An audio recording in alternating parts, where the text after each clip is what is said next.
come up and give his testimony. So you'll get a little bit of an understanding, because the testimony is three parts.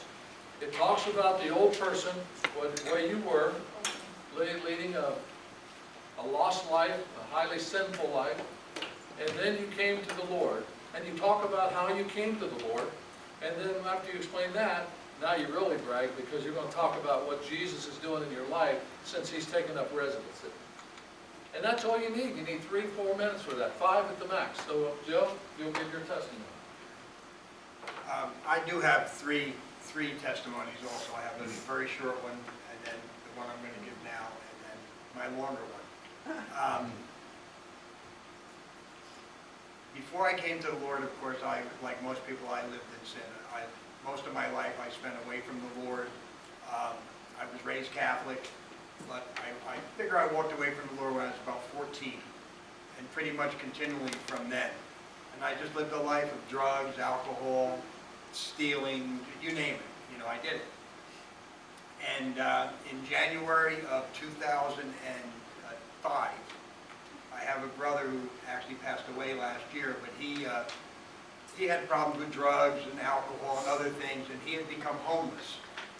So me and my other brothers have been helping him for a while, and he called me on the 14th of January from Port St. Lucie, and he said that I had to help him. He was eating garbage and was crying and everything.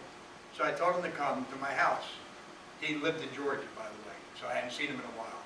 So he gets to my house, and I don't recognize him. Every other word is the F-bomb, and my brother never swore. He was dirty.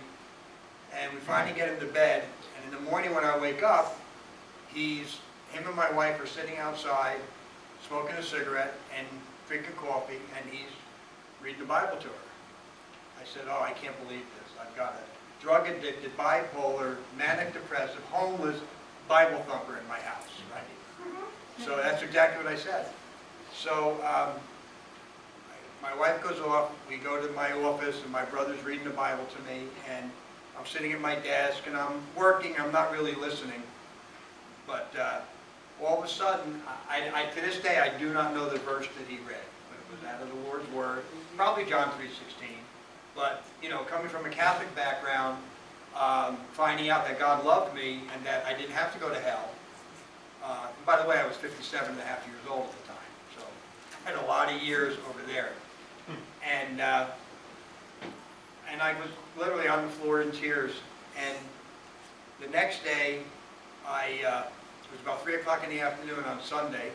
I went in to take a shower, and I just got out of the shower. I just fell on my knees. I said, Lord, this is my salvation prayer. Lord, I'm willing to stop all the things I'm doing. I just want to be like Jim, you know, because he's lost everything, yet he's full of joy. And then here's what God did to me. And the reason I think he did it is because I'm one of the most stubborn people you'll ever meet, very selfish, and he had to get through to me. So I'm sitting on the couch, and my wife said, what's wrong with you? I said, well, I'm just depressed over this Jimmy situation. And the Bible talks about how, now I didn't know any of this stuff beforehand, but it talks about how the veil is lifted. And that's exactly what happened to me. God began to fill information into my brain. And I remember the very first thing I said to my wife was, I said, it's true, it's true.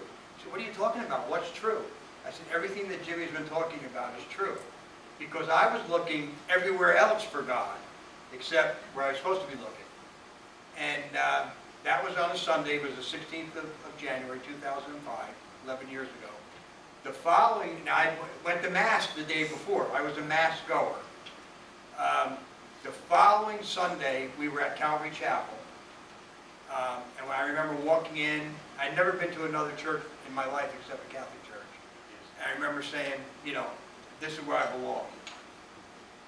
My life changed instantly. I was witnessing that night to my daughter, to my son-in-law, to some people in the bowling alley. After my wife got sick and passed away, the Lord allowed me to start writing. So I now send out a writing every day that goes out to, now it's up to maybe over 1,000 people. So just my involvement in the church. I became one of the leaders for Grief Share, one of the leaders here in Kingdom Crusaders. I mean, that's what happened to me, so that's how my life changed. And it hasn't all been perfect, and I didn't quit everything at one time, you know, but that's my story. Very good, thank you.